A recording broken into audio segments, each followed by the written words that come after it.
Hello, people. Welcome, one and all, to Jojo's Learning Club.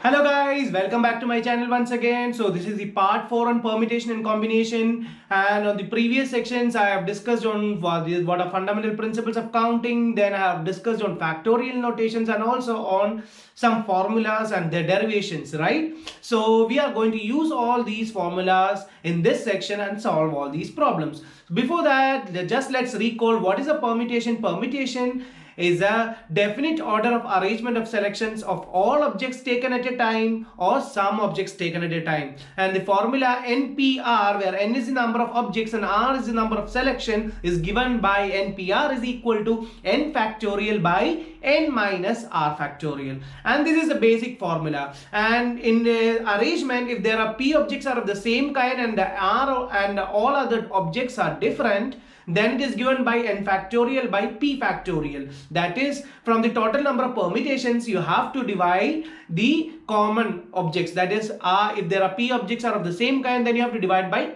p factorial. So this is the basic formulas, and let's apply all these formulas on these sections. Okay, so let's directly start with the first problem. How many 4-digit numbers can be formed using the digits 1 to 9 if no repetitions is allowed? So we need to find the 4 number of digits, and there is what, 9 letters or 9 digits, and from that you have to select 4 objects where the repetition is allowed. And what is the formula? This is in the form NPR. What is NPR? N factorial by N minus R factorial, right? So we are going to solve for this. So 9 factorial by 9 minus 4 factorial. That is 9 factorial by 5 factorial, and that is 9 into 8 into 7 into 6 by 5 factorial. Here also 5 factorial. 5 and 5 factorial gets cancelled down. So what you will have? 72. 98, 72. 72 into 42. That is 3024. Let me check it once again. 72 into 42. Once again 4. 72 is 14. 8. 7 for the 28. 4. 2. 3024. So this is the answer for the first problem. I hope it's clear. And now let's do the second problem in a similar way. How many numbers lying between 100 and 1000 can be formed with the digits 0, 1, 2, 3, 4, 5 if the repetition of digits is not allowed? So how many objects are there here? So second problem, there are 0, 1, 2, 3, 4, 5. So in total there are 6 objects, and out of these 6 different numbers, you have to find how many objects are there between 1000 and how many different selections are possible between 100 and 1000, right?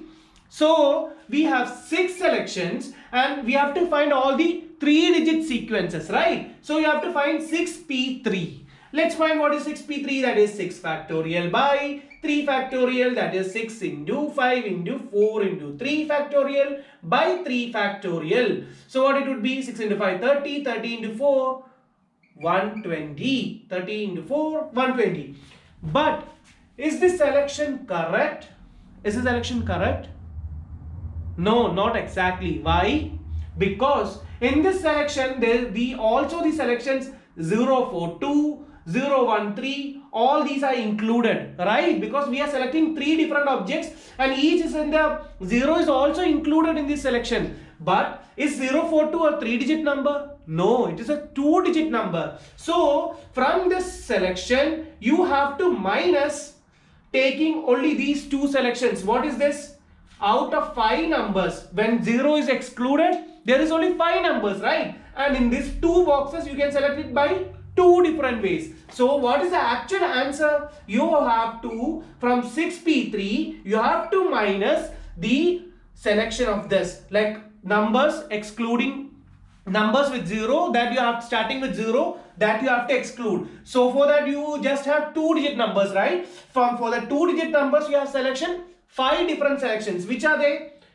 1, 2, 3, 4 and 5. And from this you select 2 different and minus from this total, then your final answer you will get. For that we need to find what is 5p2. 5p2 is what? 5 factorial by 2 factorial. That is 5 into 4 into 3 into 2 factorial by 5 minus 3 factorial it is, okay? So 3 factorial, so it is 3 factorial, 5 into 4, 20. So 120 minus 20, so there are 100 arrangements possible with these numbers 0, 1, 2, 3, 4, 5. It's a bit confusing, but try to understand that when you take the total, it is also included with the 0 also. When the 0 number starts, that you have to exclude. For that, what we did, we just took the 6p3 and from that we minus 5p2, okay, to get your final answer, and your final answer is 100.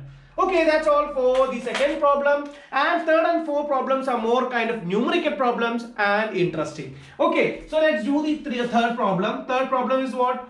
Find the value of n such that np5 is equal to 42 np3. That is np5 is what? n factorial by n minus 5 factorial. And what is np3? N factorial by n minus 3 factorial, right? So again you can write this as, in the factorials you have already learned, you can write this as n minus 1 into n minus 2 into n minus 3 into n minus 4 into n minus 5 factorial by n minus 5 factorial, right? Again, here you can write as 42 into n minus 1 into n minus 2 into n minus 3 by n minus 3 factorial, right? Because n, you can also write it as n into n minus 1 into n minus 3 factorial. What happens here? N minus 3 factorial and n minus 3 factorial gets cancelled. You can also cancel. Also you can cancel here n from both sides, right? Again from n minus 1 over here,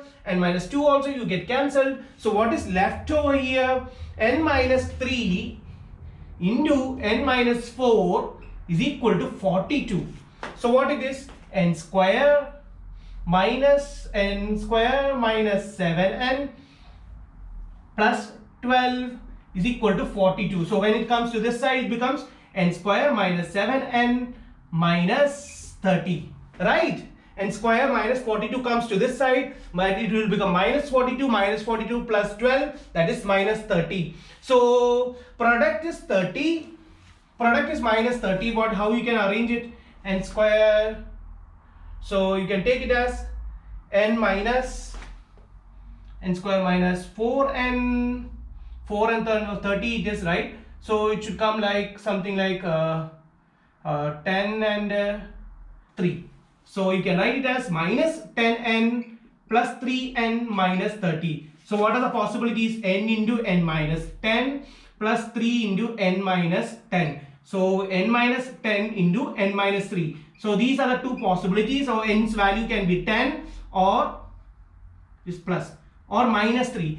N cannot be negative, so the value of n is 10. From this you got the answer of value of n as 10. If there is any doubt, please do check it once again. What I have done, I have just opened and just applied the formula and found the final answer. That's it. Okay, so now let's do the fourth problem. Fourth problem is what? Find R if 5 4pr. 5 4pr is what? 4 factorial by 4 minus r factorial, right? Again here what it is? 6 into 5 factorial by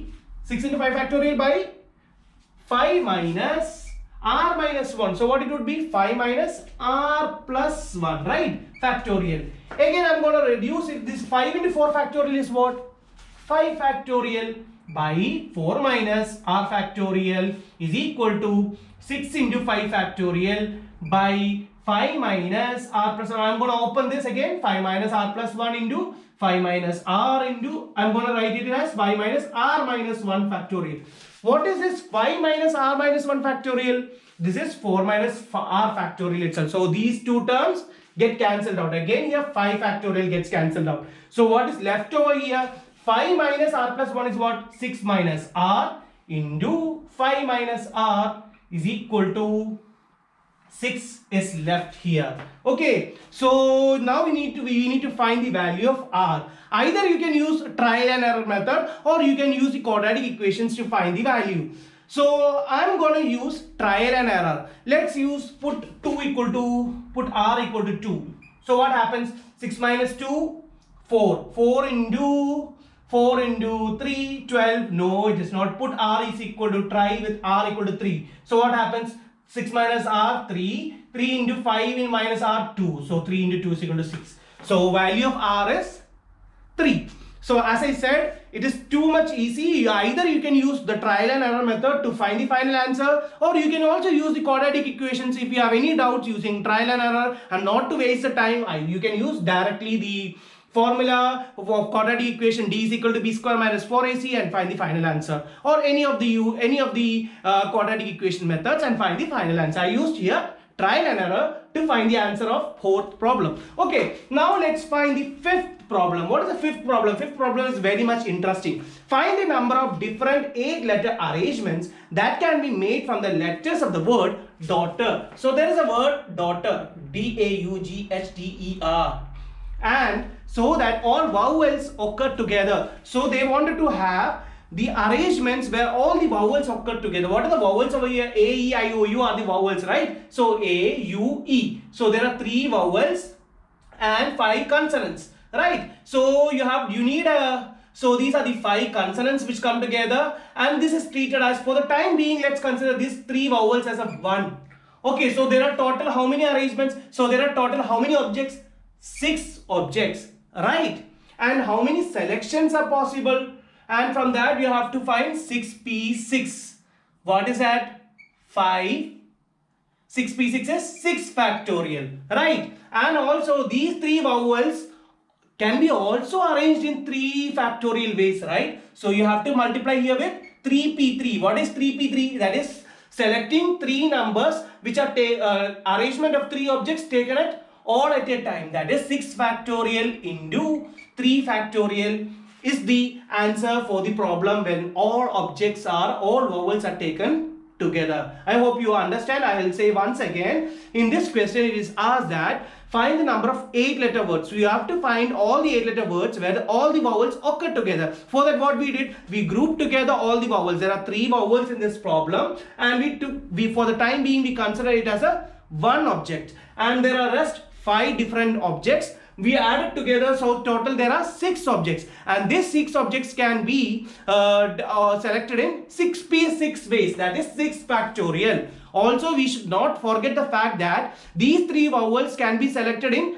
3p3 ways. That's why we multiplied here 6 factorial into 3 factorial. So this is how you select 6 factorial into 3 factorial when all vowels occur together. And also the second problem is said that what would happen when all vowels do not occur together. So what you have to do, from the total selection, you just have to minus this to get your answer when all vowels not occur together. What is 8p8? This is what? 8 factorial minus 6 factorial into 3 factorial. So in this second case, what we did, it is a total selection. When all vowels do not occur together, what it is like, from the total selection, you have to subtract when the vowels occur together. Then you will get the answer for all the vowels do not occur together. So I hope it's clear. It was an interesting section, and on my next section, I will cover upon combinations and do sections based on it. Okay, let's see you over there, and bye bye. Take care.